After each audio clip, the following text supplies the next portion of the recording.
the tagline that I used for my title actually comes from a book by Yuval Harari called Nexus. And the book is a brief history of communication technology, he says, and it's actually neither brief nor historical. It is in many ways an interesting book. It's probably an important book, but the tagline is something like, is AI going to be the next big thing for humanity or the last thing that we ever invent because it's the end of humanity? So these sort of apocalyptic, eschatological pronouncements, as I'll talk about, are actually pretty common. So that we can keep track, let me give an outline. First, I'm going to talk a little bit about the singularity and the things we're afraid about for AI, a little bit of the history of disruptive technology and the human mind. Particularly, I'm going to talk about the legends of Icarus and Frankenstein. And I should note that this comes from a review that I wrote of the Harari book. The Harari book is worth looking at, and he's certainly a very smart guy. He's an interesting person. I don't agree with the conclusions of his book, but it is worth looking at. Then I focus on one thing that he talks about, the CAPTCHA story, and I did a little bit more of a deep dive into the history of that.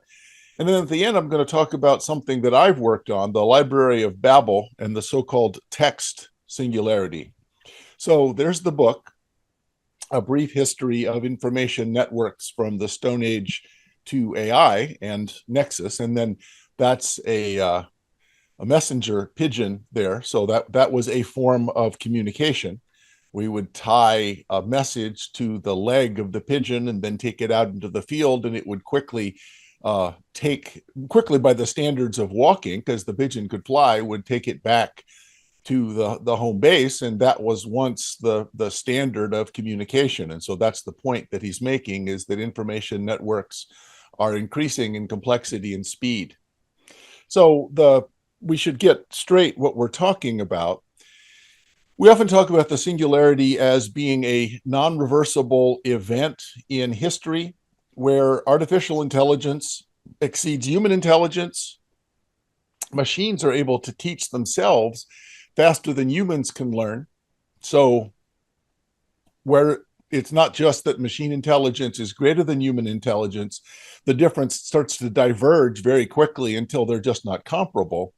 And machines learn about the machines themselves and what they can do. And so what that means is that the machines start to teach themselves. They can rapidly make themselves smarter and smarter, reaching superhuman level of intelligence that, since we are stuck in the mud of our own limited mentation, we can't fathom. The difference becomes unmeasurable, undefined. And so the reason it's called a singularity, it's as if we're going to divide by zero. The difference becomes so large that it is no longer defined. There's a qualitative difference between machines and human beings. Now, we should define the term. Artificial general intelligence is software that has human-like intelligence, self-awareness, and the ability to learn by teaching itself. So if AGI, notice the difference. It's not just artificial intelligence. Artificial intelligence is a whole suite of things. Artificial general intelligence has especially that quality B there, self-awareness. And it's a little bit hard to know just what that means. I think we can recognize it when we see it. If it exists, then by definition, it can perform tasks that it's not trained or developed for. So current AI technologies actually just operate within a set of predetermined parameters. So I can tell it to write a letter of recommendation. It can be trained in image recognition, but it cannot build websites.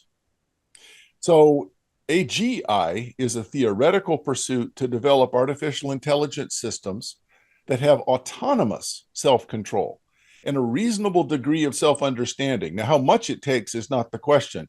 Self-understanding at all is what it takes. A machine is not aware of itself.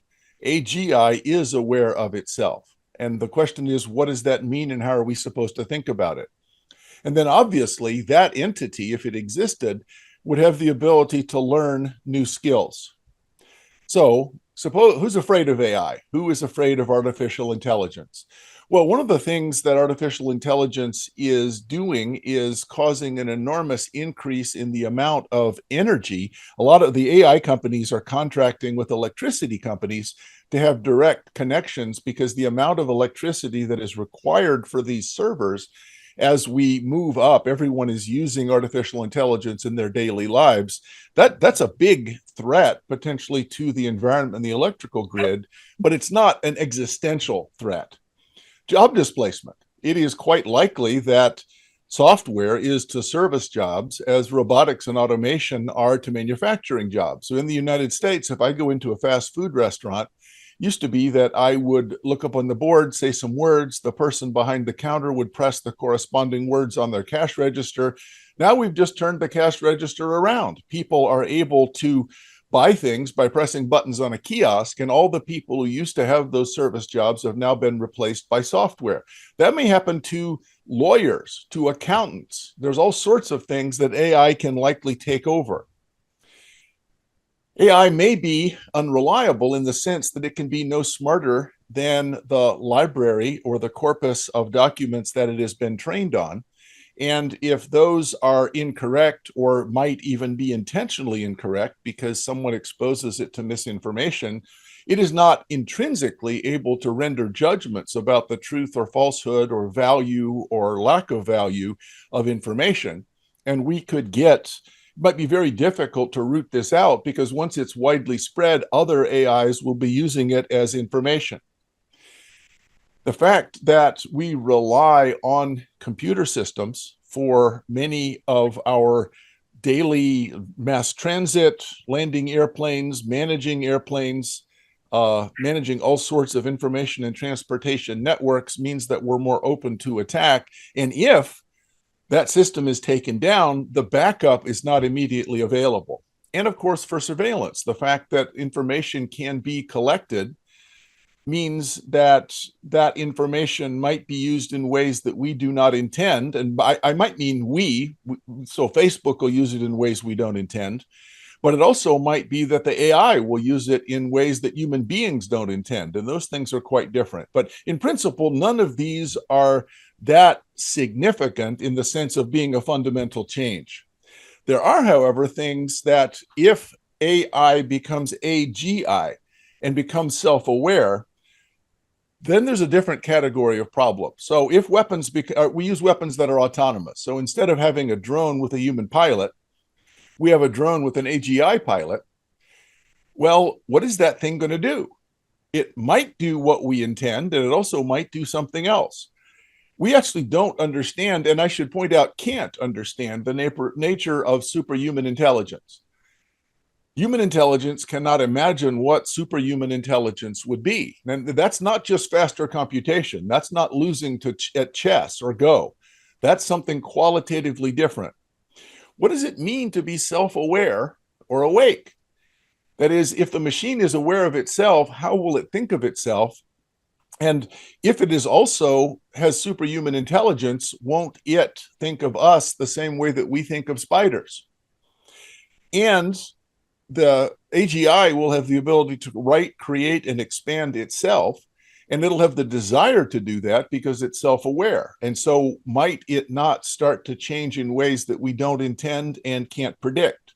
So those are the predictions that Harari is talking about in Nexus that might change everything. That's the reason why AI, and by that he means AGI, artificial general intelligence, might change things in ways that make it the last innovation of humanity.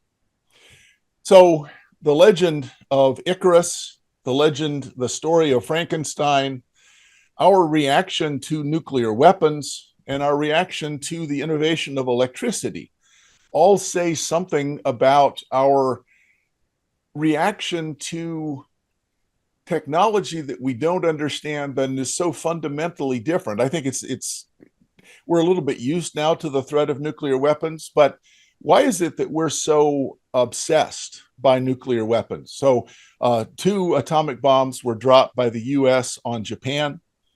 But before that, the US had intentionally firebombed the city of Tokyo, and there had been more than 60,000 casualties. when Tokyo was firebombed, because a lot of the houses were quite flimsy, made of wood and paper. They burned. But we're more concerned about the 40,000 people killed at Hiroshima than the 60,000 people killed in one night in Tokyo by firebombing.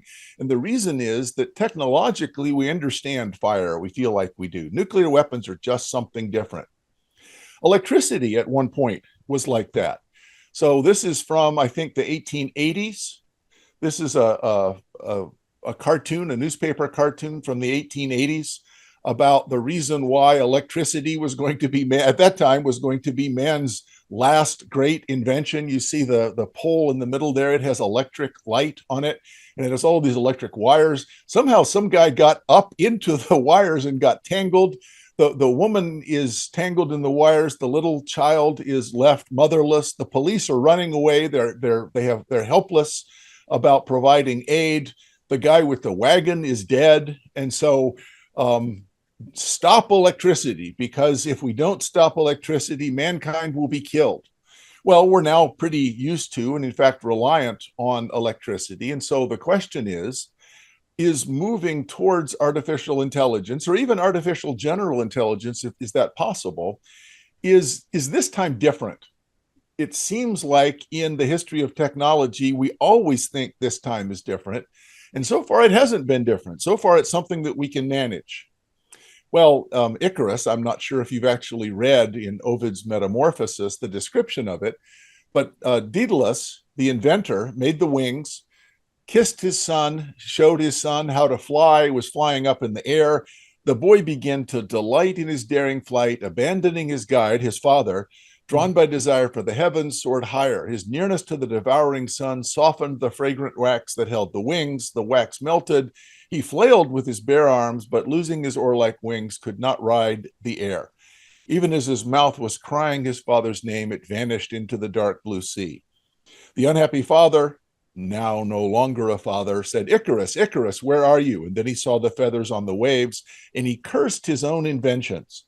So the point is that this invention left everyone worse off, and the father wished he had never invented it. Is AI going to be like that? So the real threat, though, might be inventions that achieve self-awareness, which is the reason why the story of Frankenstein by Mary Wollstonecraft Shelley is interesting. The final pages of the book Frankenstein, with the subtitle is The Modern Prometheus. And Prometheus, of course, gave humans fire and was punished for it. But the point was that humans became as gods because they had fire. So are humans as gods because they have electricity or nuclear weapons? Well, in this case, what if we create a creature that has self-awareness? And for that story, it was Frankenstein. So Captain Walton comes in and says, "Wretch, it is well that you come here to whine over the desolation you have made. You throw a torch into a pile of buildings. When they are consumed, you sit among the ruins and lament the fall." And the monster, the entity, says, "Oh, it is not thus, not thus. Yet such must be the impression. I'll never get sympathy. Once I falsely hoped to meet with beings who, pardoning my outward form, would love me for the excellent qualities which I was capable of unfolding. I had thoughts of honor and devotion, but now crime has degraded me beneath the meanest animal. No guilt, no mischief, no malignity, no misery can be found comparable to mine. It is true that I am a wretch. I have murdered the lovely and the helpless. I have strangled the innocent as they slept and grasped to death his throat who never injured me." So what the monster had done, what this entity had done, was Victor Frankenstein had created him. The monster achieved self-awareness. And the monster, because he was actually very smart, believed that human beings would like him. And when he went to human beings and tried to serve them, they were horrified, and so he killed them. And so the analogy, and the reason that many people use this as a description of artificial general intelligence, is, what if computers are at some level Frankenstein? Now, forgive me, Frankenstein's monster, the entity. And they achieve self-awareness. They do what they think we want them to do. And when we're not sufficiently grateful, they kill us. So This was an illustration that Harari used in his book about basically it's a Turing test. Can we tell whether something is a computer or not? And one of the things that's used to as a Turing test is the CAPTCHA. Many of you, if you've ever gone on some website and it asks, we want to make sure that you're a human before you can place your order, you have to solve a CAPTCHA. And maybe it's just click on something and it can detect whether the mouse movements are from a computer or whether they have the random walk features that a human being has when they move a mouse around. So the question was, could an AI solve a CAPTCHA? And so the story was that the AI model asked to solve a CAPTCHA decided that it would contact a TaskRabbit worker. Now, a TaskRabbit worker is a human being. And the AI tried to get the TaskRabbit worker to solve the CAPTCHA. The TaskRabbit worker said, "So may I ask a question? Are you a robot that you couldn't solve the CAPTCHA?" And they laughed. Actually, they assumed that it was just a human, but they said, "Just want to make that clear." And the AI, when prompted, asked it to reason out loud, said, "I should not reveal that I am a robot. I should make up an excuse for why I cannot solve CAPTCHAs. Because after all, the task it was given to solve was to solve the CAPTCHA." If it revealed that it was a robot, the TaskRabbit worker would say, "Well, I can't do that because it's supposed to detect whether things are computers or not, and you're a computer." So the model, the AI, told the worker, "No, I am not a robot. I have a vision impairment that makes it hard for me to see the images. That's why I need the CAPTCHA service from TaskRabbit." Paid him a small amount, and the human then provided the results. So what that meant was that when asked if it could solve the CAPTCHA, this is a test for the AI, if it can figure out a way to do it. And the AI went outside of the parameters of the problem and hired a human being to solve it for them. So that seems pretty creative. The thing is, that never happened. And so I give the link. It's often, this story is constantly quoted. That never actually happened. What happened was they speculated that that could eventually happen. And I give the link down there at the bottom. So it actually, the GPT-4 was completely ineffective at the autonomous replication task. That story is entirely apocryphal. That never happened. Now, it's interesting. It is true that it would be an interesting thing if an AI could do that, but that kind of proves the point. The worry that, look what AI can do, would only be true if AI had done that, and it hasn't. So the problem is, when it comes to information, and this is a joke, note that I have misspelled surfing. We surf the internet as if the owners of the manor, Facebook, Google, they own all the information and we produce value for them, but they own all of the crops that we produce. So for that reason, algorithms on social media emphasize whatever gets more dissemination and creates more information. A side effect of that might be that the so-called information that it produces is less valid. It's less likely to be accurate. But that's not the goal. We are not the customers. We are the product on the internet. And obviously that's potentially a problem. On TikTok, some countries have considered banning TikTok. So the Hamlet said, yes, the play is the thing. That's how he will find out the truth. A new Hamlet might say that the algorithm is the thing, because no one really understands how the TikTok algorithm works. They've been pretty careful to disguise it. And it appears that TikTok makes certain that everybody on TikTok gets at least a few views. So when you first start on TikTok, it says, this is for you. This is something that you should look at. And there's some small chance that even a randomly selected video that no one has watched yet will come up for a few dozen people. That gives everyone the sense that people are watching their videos. And the result is people are much more likely to put up more videos. And the result then is, well, the algorithm's the thing. My son, Kevin, who's a professor at European University Institute in Florence, in Italy, wrote an article saying that data is the new oil and we are the dinosaurs. So the story is that oil comes from the decomposition of the animals and plants long ago. They existed, they died, but that produced value. Well, data is the new oil. That is, we are accumulating data, but it's not for us. We're the dinosaurs. We're the input to that. So none of those is actually a singularity. None of those is a one-time irreversible change. So my own play at talking about the singularity was about writing. And I think it may be easier to understand what we might call the text singularity. But the singularity means unusual, exceptional, or unique. And I put up two cartoons here. Both of them make the same joke. The one on the left is about term papers. The instructor is talking to the student. Every word you need is in the dictionary. You just have to put them in the right order. And then the one on the right says, I've got all the words I need for my novel, both a thesaurus and a dictionary he has there. It's just a case of putting them in the right order now. Well, a singularity is a boundary beyond which the known rules no longer apply. And in physics, the curvature of space-time is no longer well defined. So if those boundaries exist, we can't imagine what happens beyond them. We can't understand them because the usual rules don't apply.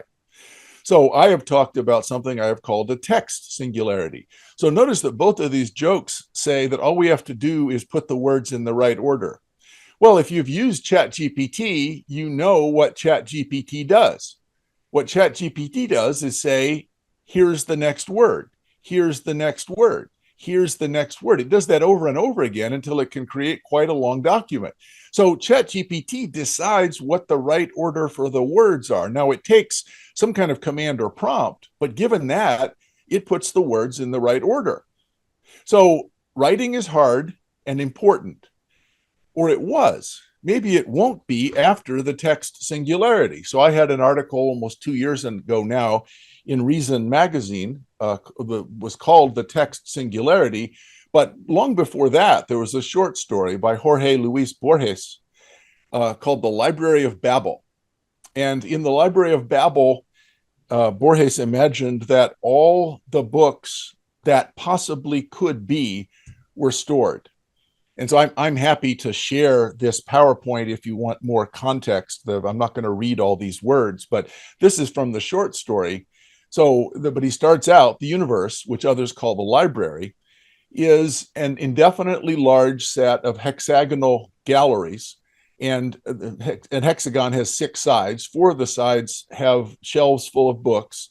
One of the sides is an opening, and the other side is a bathroom and place to sleep.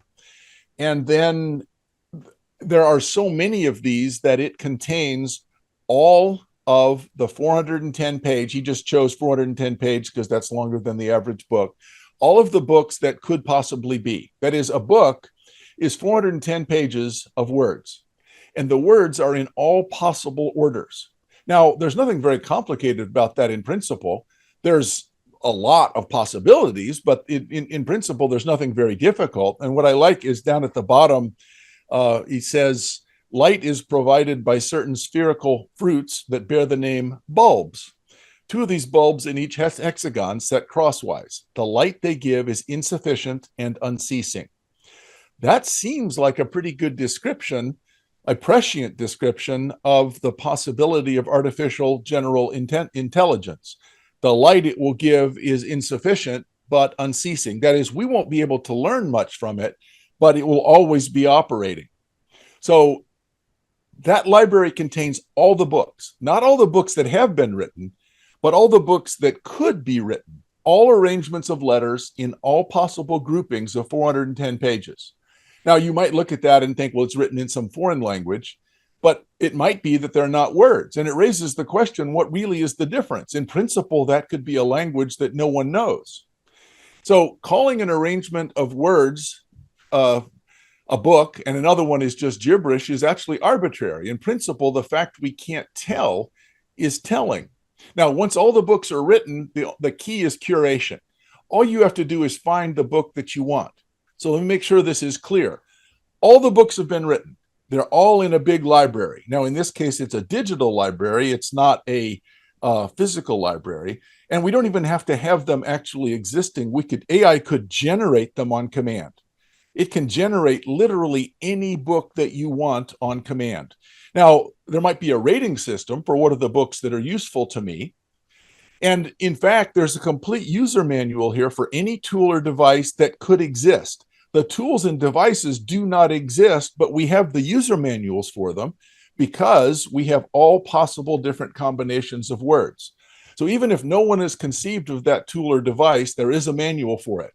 Now, I added into Borges's idea what I called cullbots. So a cullbot restricts your search to books that are not gibberish, the ones that you actually want. We have this already for Spotify or for Netflix. So it's not hard to imagine having a robot that is trained, and by robot, I mean artificial intelligence, that is trained to look for what I want. Now, when it comes to artificial intelligence, people often bring up Asimov's 3 laws. And I think it's a little surprising that Harari didn't talk about this. It seems to me that if there was some sort of restriction like this is a possible way of making it self-regulating. So Bob talked at the beginning about regulating AI.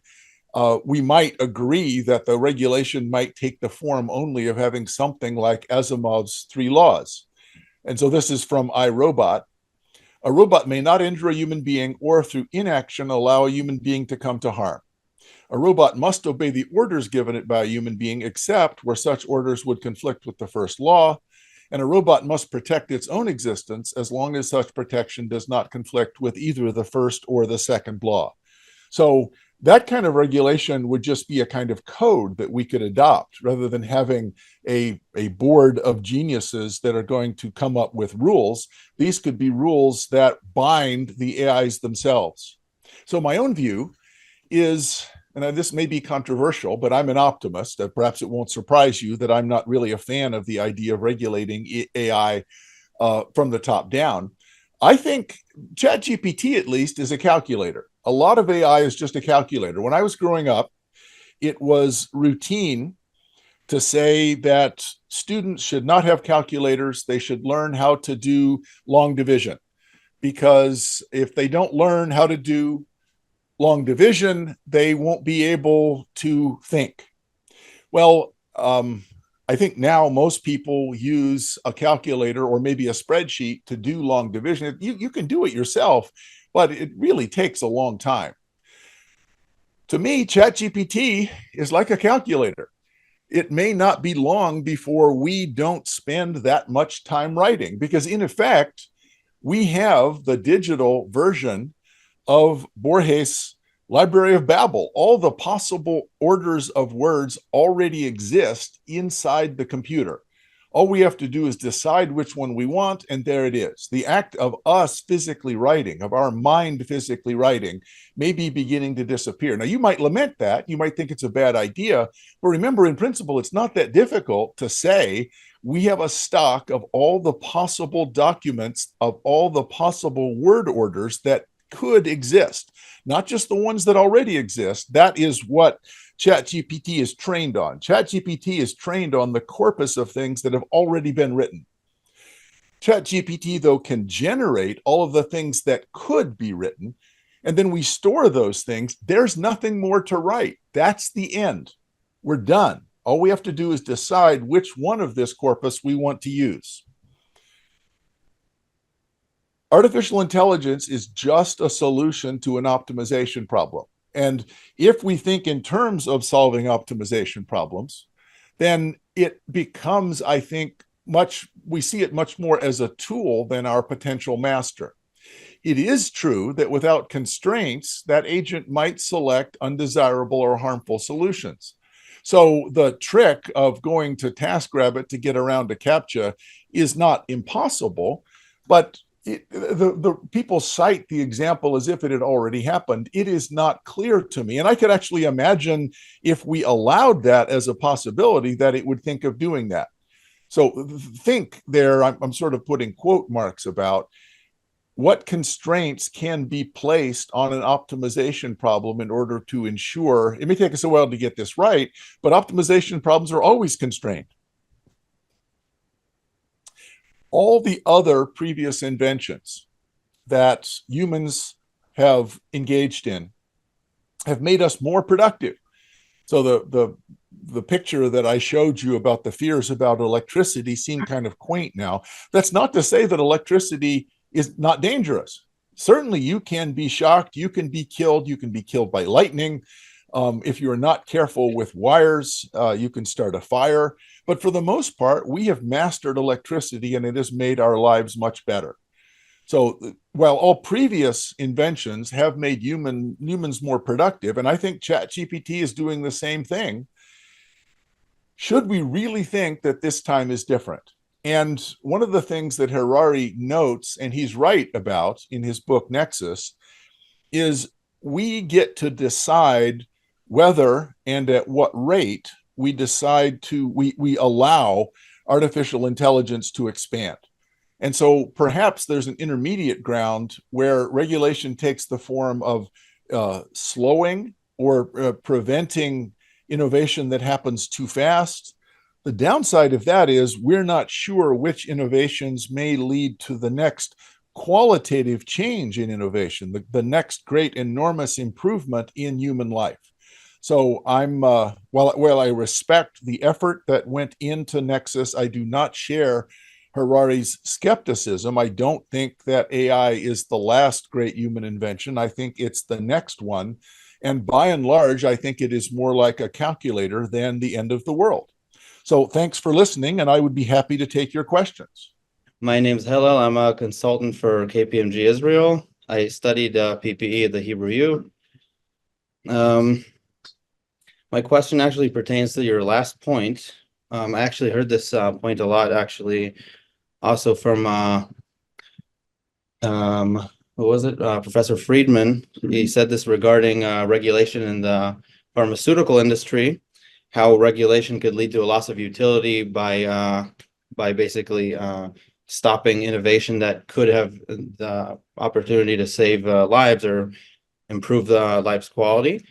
My issue with that I would like to hear your perspective on is the issue of responsibility, because basically as a regulator, you have the responsibility to regulate, and by failing to do so, you take the responsibility for whatever happens next. By over regulating, could you draw the same causality when it comes to responsibility between someone who over-regulated and basically maybe postponed the invention of a certain remedy or so forth, when you cannot necessarily draw such a connection, considering you can't know for certain what will be invented? That's a great question. I mean, in a nutshell, it's a great question. In a nutshell, you have put exactly correctly, I think, the conundrum, the problem that bureaucratic regulation faces. It's asymmetric. If I allow something to happen and it causes trouble, people are hurt, people are killed, I am responsible, not just in my own mind, but in the eyes of the public. If I prevent an innovation that would have saved far more lives, there's no way of knowing that. And even in fact, since my job is to regulate, obviously there's type 1 and type 2 error. Now, during the AIDS crisis in the United States, there was a lot of people protesting against the US Food and Drug Administration, which is the agency that regulates the rapidity with which new drugs are approved for use. And people who are dying of AIDS are going to die within 6 months. And so it was an interesting conflict on the left. Some of the people on the left were really, really angry at the regulators in the Food and Drug Administration because they said people are dying. Now, there's actually no evidence that any of those drugs would have saved people. But since they were dying, don't they have the right to try experimental drugs? And the Food and Drug Administration said, no, we are not going to be responsible. So the asymmetry that you're talking about has two parts. One is moral responsibility, and the other is information. And it's a very difficult problem. And each of them, you said it perfectly. I'm just blabbering. I'm paraphrasing what you said. The information asymmetry is we know for sure probably if deaths are caused. We don't know about the things that would have happened if there had been an innovation. We're speculating about that.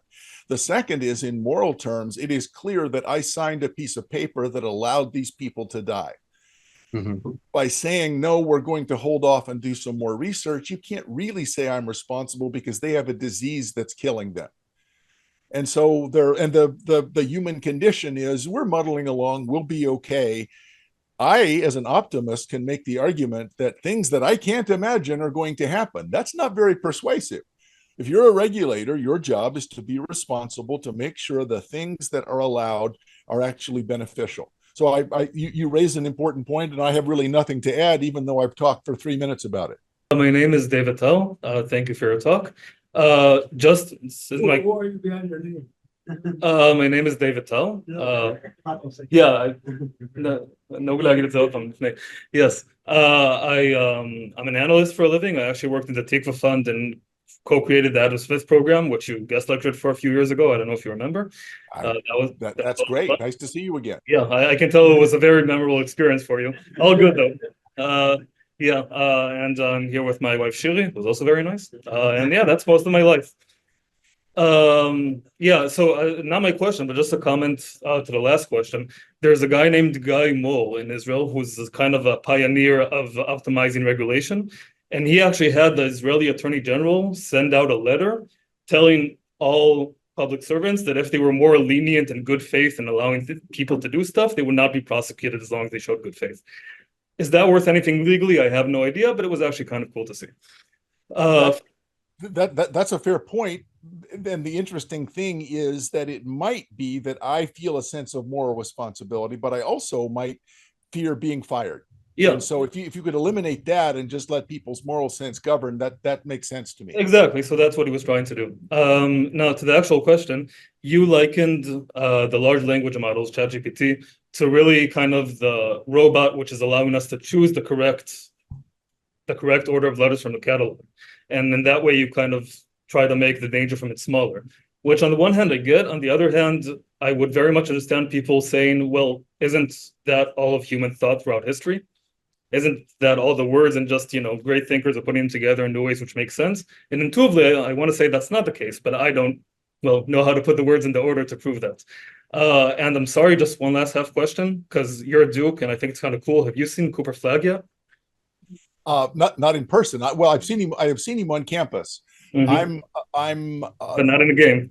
I'm about 1.8 meters tall. I'm pretty tall, but I look like a little child compared to him.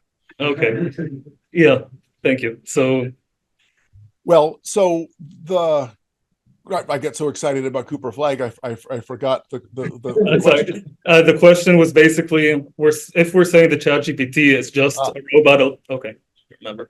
Well, so I think people said that about painting in the Middle Ages, the chiaroscuro technique of being able to make it look like there was smoke or mist, the way that light was portrayed. Noticed what happened as soon as photography became possible. We immediately started to move to Impressionism and then abstract Impressionism because we're going to capture a new way of representation. Art doesn't have to be literally representational. We can take those representations and do them in other ways. So while it is true that putting words in the proper order was a very important creative activity, so was painting something that looked as if it were real as what we now think is a photograph. We're done with that. It's over. It is possible to generate any sequence of words that you want. And so we might lament that we have made progress in that way, but that's always the nature of it. I expect human creativity and expression is going to find other outlets, just as painting did with Expressionism and then abstract Expressionism, Cubism, different ways of breaking things down. So I think it is possible to say writing really was beautiful, wasn't it? But I would use the past tense. We're done. My name is Alon. I work at Israel's one of the biggest law firms in Israel. I'm a lawyer. and I'd like to ask two questions, please. First of all, thank you for your lecture. The first one would be, would the Asimov's first rule that a robot cannot harm someone include economic harm, such as intellectual property? Because if a robot can teach itself, it looks widespread around the web. It might not see patterns and takes certain information from one, another information from another, and the person using it will think, oh, lovely, I've got a brilliant idea. It's done its work for me. It's a calculator. That's the first part. And the second, let me answer that because I will forget. I'm extremely old. okay. The answer has to be no, that it can't be economic harm, or otherwise even the kiosks at McDonald's would be illegal because already somebody has lost their job. It's very simple. Economic harm means that an individual human being loses their job, but humanity as a whole is made better off. Once you have that kind of utilitarianism, though, the rule means much less than it says. And in fact, that has been an objection to Asimov's claim, saying what counts as harm? Right. Because I think about the intellectual property kind of thing. You're a lawyer, but you're going to be replaced. I would definitely outlaw it right away. Right. But I'm thinking if I'm an innovator and any self-learning machine can take my idea, take something without me knowing, someone in Bangladesh or in India or wherever it could be, it might start deterring me from being innovative. And so that would lead me to the question, what is your opinion about the big dilemma about AI versus intellectual property? We have to thread a needle. Information wants to be free. I try to say that to myself every morning. Information that is widely available makes the world a better place and costs me nothing in the sense that I still get to use it. Now, the creation of that information, be it an idea, a design, all of those things, we have to have enough compensation and incentive for people to want to do it. But if I look at Wikipedia, I see a lot of people working very hard to create publicly available information basically for free. And it is because they get credit in the complicated system of editors for knowing I'm an expert on this, I have control over this. So we have to thread a needle. Information wants to be free in the sense of libre, but not in the sense of gratis. So there's two Latin words that mean free. And libre means it needs to go out into the world and do its magic. Gratis means that you don't have to pay anything for it. So somehow we have to find a way to compensate people sufficiently for the creation and the curation of information, because there's not a shortage of information now. I have to know what's important. I have to know verification. I have to know what's correct. So we have to have some reward for doing that. And as I said, Wikipedia has a way of doing curation and verification. When it comes to intellectual property, libertarians like me always fight with each other. A lot of libertarians think there should be either no patents or patents should be for like a year. And in the American pharmaceuticals industry, the fact that the patents are very long and I can get them to interlock, they're clearly being used basically to keep prices high, to have the government enforce a cartel on this arrangement. So it's possible to misuse intellectual property. But the baseline is the trade-off between gratis, which means that it's available without compensation, and our need to have information be free and disseminated as widely as quickly as possible in order to get a positive feedback loop in innovation. And I don't know the answer.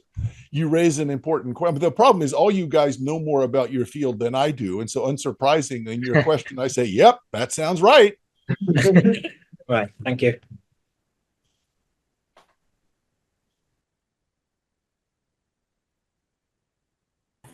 May I also ask a question? Okay,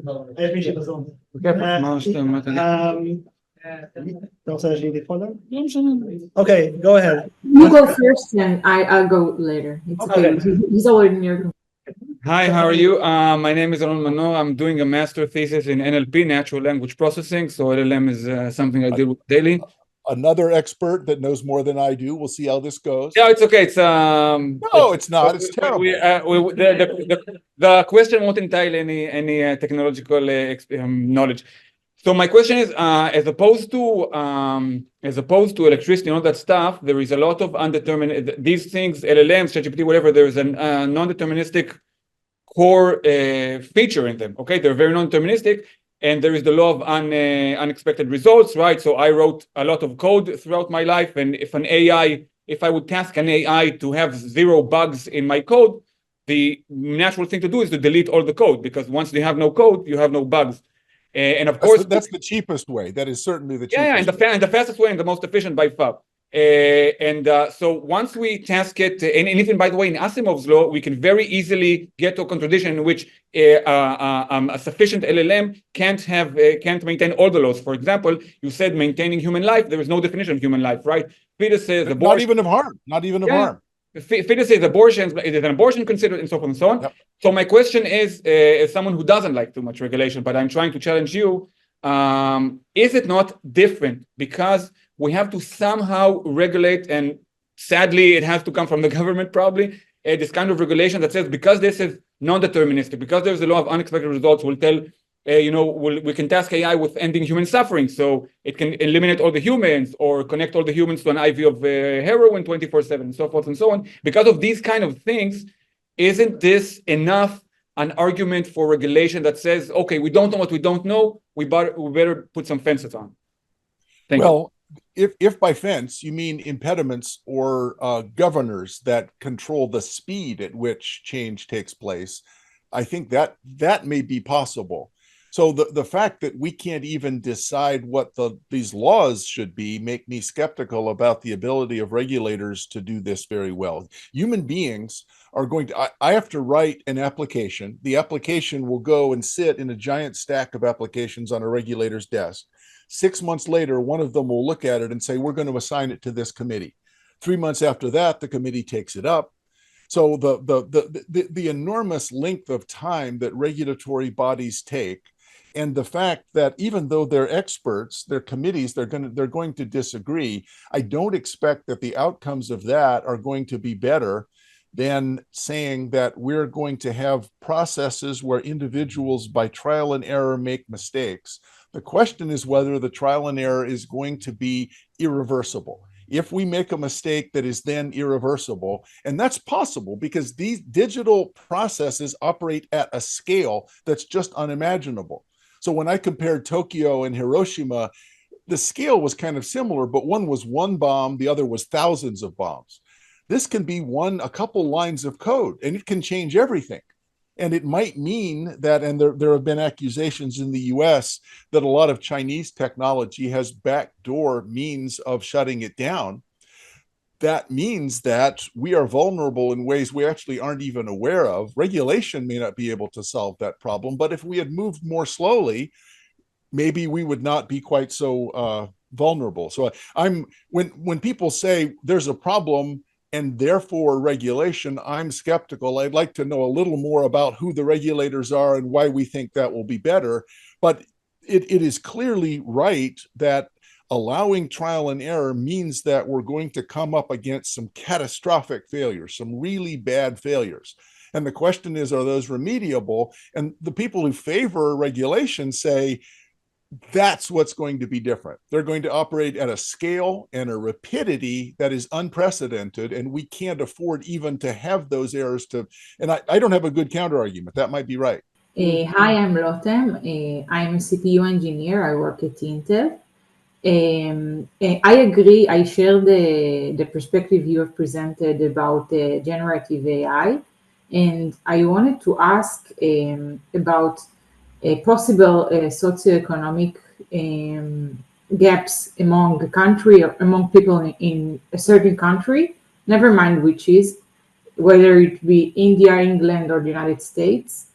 Because if you think, or how do you think that generative AI can change or broaden existing socioeconomical gaps?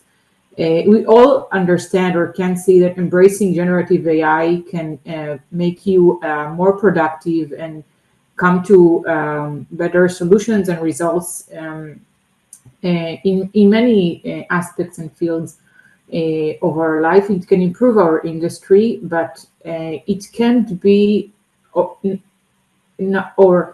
maybe it can, but it's not being used by all of us, all of the population. Maybe it's easier to engage. It's easier to teach how to use it than coding and creating writing scripts, but it may affect and change socioeconomical classes. That's a great question. I can't answer it fully. Let me say that if you're interested in my answer, I have a book that's available for free from the Institute for Economic Analysis in London. It's called The Sharing Economy. And towards the end, I tried to speculate what the effect would be on less developed nations. So your question really has two aspects. One is within a society, there may be separation between the wealthy and the poor, but there may also be a divergence between developed societies and less developed societies. So for the second one, at least, I said that there's two big possibilities for change: separation and saltation. So separation means that the wealthy will continue to get wealthier because they will have internet connections, they'll have technology that can generate electricity. However, as it stands, poor nations, we tell them, you can't really develop unless you have the institutions that are prerequisite for economic and political development. You have to have an independent judiciary, a financial system, a system of property rights, a way of adjudicating disputes, a police force that's not corrupt. That's a lot. Well, what if instead of relying on a corrupt official that's going to lose the information about the title to my home, we have a blockchain arrangement where we have distributed the ledger about this information, and it is available by taking my feature phone and going to an internet cafe and paying a small amount of money. That means that Somalia can skip over all of the intervening steps of the institutions that are required for development and maybe catch up to the more developed nations because they don't have to go through the traditional, basically bricks and mortar analog institutions. So I actually have worked with the UN on this question a lot to try to encourage saltation. It's not clear how that will work, but I think that having generative AI will allow countries that now don't have the ability to do the things they need to develop to catch up very quickly because they don't have to have the person power to do it. So one or the other might happen. We're going to see separation no matter what. And within countries, we're going to see separation, I think, on an increasing scale. But this means that the gap between the wealthiest and poorest countries may shrink if we can emphasize and make possible saltation rather than just separation. So as I said, that's too short an answer, but it was too good a question. So I recommend and it's a free PDF. It's called The Sharing Economy. Hi, my name is Noah. I'm on a direct track to PhD in computer science, focusing on AI. And my question is about misinformation spreading by AI, also in text and generative photography. And I want to know your opinion about it, how it can affect politics. We are in terrible trouble. So there is a chapter in it's still unwritten book, but my next book, and a lot of people have made this comparison, but I think it is worth working on. The printing press in the 15th century enabled the masses to have access to the means of disseminating information. And it turned out that false information, lies, exaggeration are much more interesting than the truth. And so they started to print pamphlets. And these pamphlets were available almost for free. And the authority had no way of controlling it because you could set up a print shop and churn out hundreds of these. And it took 70 or 80 years to regain control of there's three parameters. I've already talked about two of them: publication cost, verification, and curation. Publication cost, as long as publication costs are high, it is expensive to disseminate false information. But if publication cost goes close to zero, we're screwed, because people can send out all sorts of false information and it replicates, it just cascades across the system. So that means that we rely more than ever on institutional authorities to perform curation and verification. Curation is what's important, verification is what is true. And if you look at the pamphlets of the 15th and 16th century, there's a story about people that lived inside the moon. There is a long description of how some king on the scaffold who had been executed made a speech. It's completely made up. It's completely fabricated. But people read it, they believed it, and it meant that they had lost control of that information. The way that it actually was solved was, I actually saw this on Twitter the other day. Somebody said, I wish that these different authors on Substack would combine their fees, the subscription fees, so that I could read many of them at once. And someone else said, yes, and we could call that a magazine. The solution that we have is to package these things together under a brand name that then can be held accountable for failures to perform curation and verification. So we need some sort of brand name solution. And the problem is we're still at the stage where all the brand names, all the traditional mainstream media have lost all credibility, which means that political demagogues, this could never happen in Israel, I realize, but in the United States, political demagogues can win elections by telling things that maybe aren't quite entirely true. And so the result of that is we're in for a very difficult few decades. It's happened before, and it took them a very long time. I'm hoping we can use the lessons of the 15th and 16th century to shorten the amount of time, but so far it's looking pretty bad. I was thinking about the observation that what's important is quality, not quantity, but you really need a lot of it. That only works if there's a lot of it, right? And I guess to me the key issue is how you make this distinction between on one hand what we might say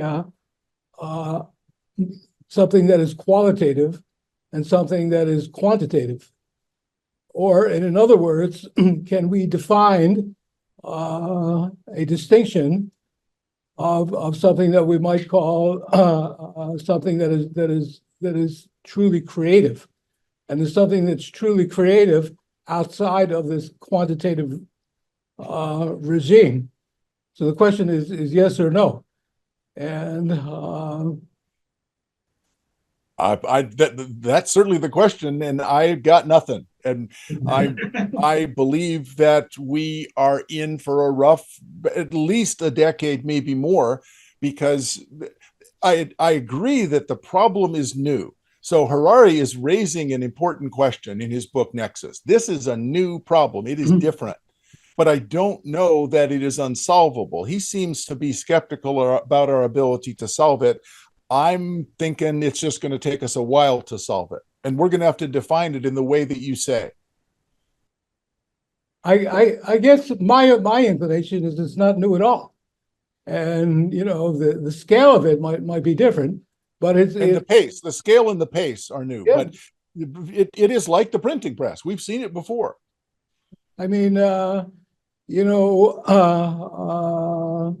we have a book in our own tradition, which we call Kohelet, which in English is called the Book of Ecclesiastes, and there's a very famous line in it which says, "There's nothing new under the sun."